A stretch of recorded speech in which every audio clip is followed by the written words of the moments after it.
Hi, welcome to my channel. I'm Steve Down and this is my guitar. If you're just joining us, this is the third episode looking at Larry Carlton's Friday Night Shuffle, taken from his album Sapphire Blue from 1990. We're going to transcribe the entire thing, so we've done the head and the first chorus of the solo so far, and today is the second chorus of the solo. We're going to go through and do the entire thing, and also for my patrons only, for the tier with the YouTube transcriptions, I'm going to transcribe the sax solo as well. But for this week, we're going to take a look at the second chorus of his solo. So this week, we're going to dive into taking a look at using the sixth in the major pentatonic in the solo, and also taking a look at using the Dorian blues, which is a hexatonic scale. We're going to take a look at some chromatic approach bits and pieces, and we're also going to take a look at some offbeat rhythms as well, which is quite indicative of this kind of sophisticated style of blues. Before we dive into it though, I'd like to say a big thanks to my patrons. You guys keep the wheels rolling on this channel here, so I'm just going to say a big thanks to everyone who's signed up in the last couple of weeks. So big thanks to Oscar, Nathan, Colin, Lucas, Neeks, Jamie, Mike, Steve, Ron, Greg, Chris, Nino, Brian, Clay, Matt, Stephen, Kresimir, Clayton, David, Uli, Kevin, and Robert. Thank you so much, guys, for signing up. It really does help me here on this side of things.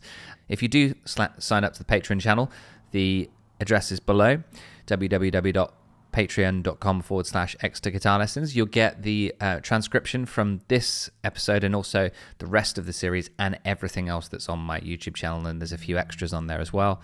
You'll get every single backing track, and you'll also get all of the arpeggio scale chord packs as well, and you can get that for as little as $3 a month, and then the tiers go up from there to gain lessons and bespoke transcriptions and videos as well.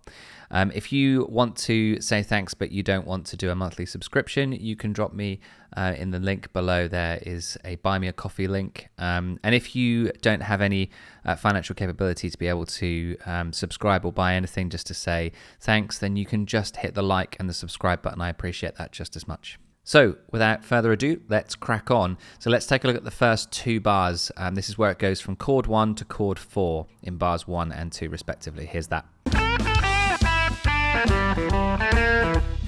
Okay, so this is a really good example of him using the sixth note really predominantly in the major pentatonic scale that he's using. So the major pentatonic scale that he uses is this.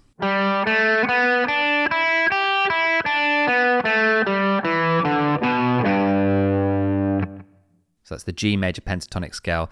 And then the two notes that he's really kind of bringing out is the sixth in that, and that's the note of E from within the G major pentatonic scale. So here's those two notes.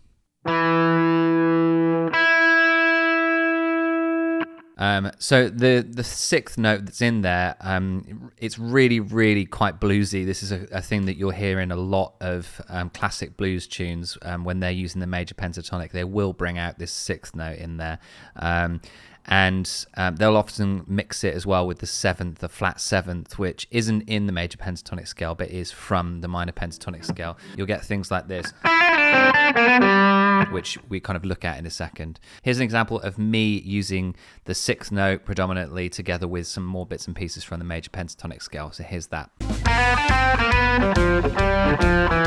Okay, let's take a look at the next two bars. So these two bars are back on the one chord for both bars.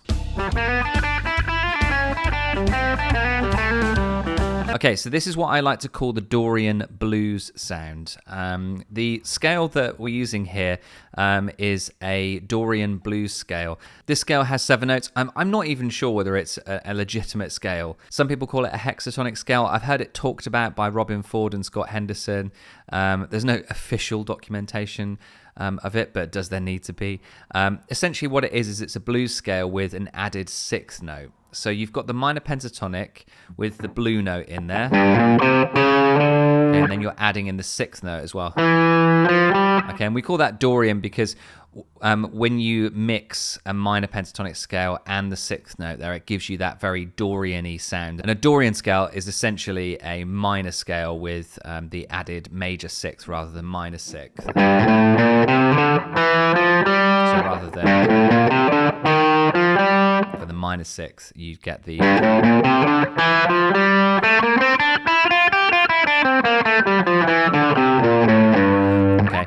because we're using it in a minor pentatonic context, you get this. Okay, and then adding in the blue note. So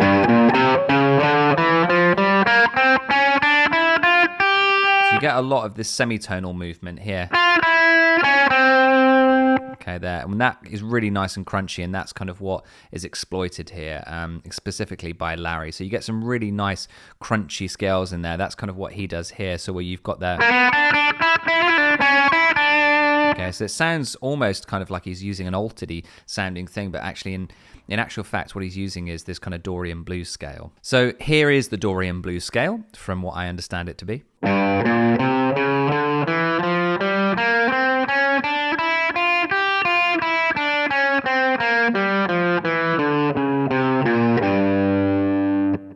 And here's the notes that he's kind of bringing out. So it's the Dorian note, which we call the sixth, and also the flat 5 or sharp 4, which is the blue note.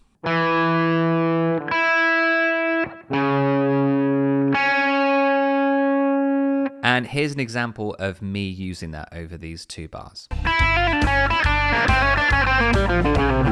Okay, let's take a look at the next 4 bars in the solo.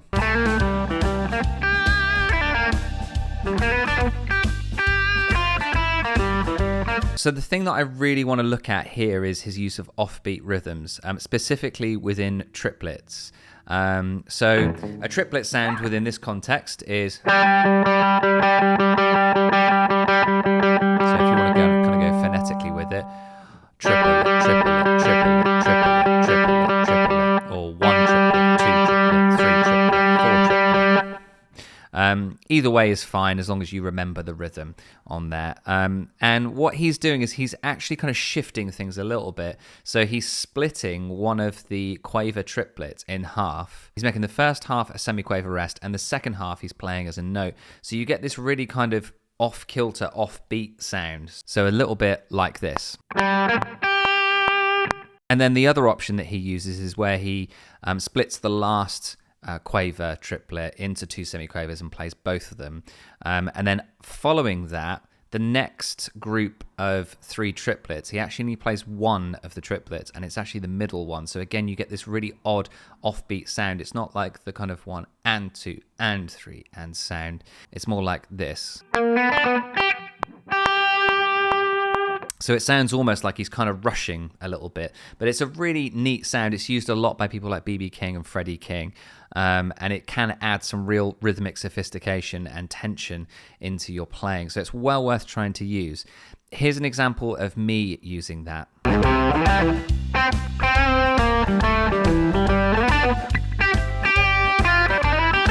Okay, and finally, let's take a look at the last 4 bars.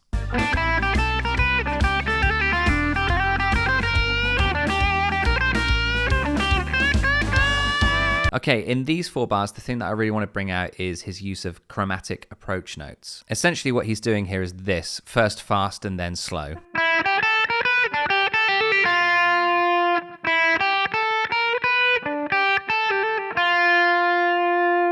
So we've got this movement from the 6th note to the tonic, and then he's moving up to the 3rd, and he's approaching it via the 2nd, and then the sharp 9, and then the 3rd. Okay, and then what's really interesting is the fact that he's going up in major and down in minor. But he only uses this once here, but I kind of wanted to extrapolate it out and use it in a different context as well. So in the example that I'm about to show you, I'm actually using it with the G minor pentatonic, and I'm using it with the approach from C to D, so from the 4th to the 5th, using a sharp 4 in between, using that blue note there. And then I'm going back here using an approach and an enclosure going from the flat 3rd through the 3rd to the 4th to the C, and then using a little turn from the flat 3rd to the major 3rd there. Okay, so there's a lot of that kind of semitonal movement between 3 notes, and this is again a thing that adds real tension into your playing. It's a real nice, sophisticated way of adding tension into your lines. And it's something that people like Larry Carlton and again, people like B.B. King use as well. So it's well worth trying in your own playing. So here's an example of me using that.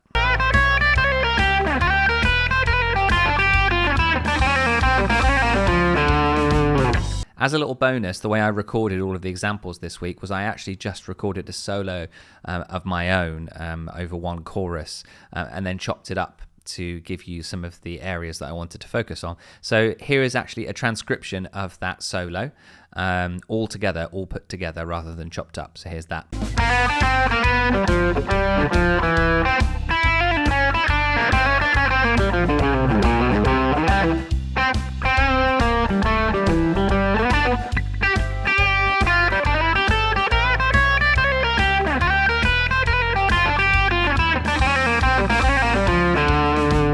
Well done for getting through all of this, if you did get through to the end. And thanks for your support. Specifically, thanks to my patrons and to all the people that buy me coffee each week. You guys really do help keep the wheels rolling here over Extra Guitar Lessons. Stay tuned for another lesson in the next couple of weeks. We're going to be taking a look at the third chorus in Larry's solo. And this is where it starts to get really interesting. So keep practicing, and I'll see you next time. Bye.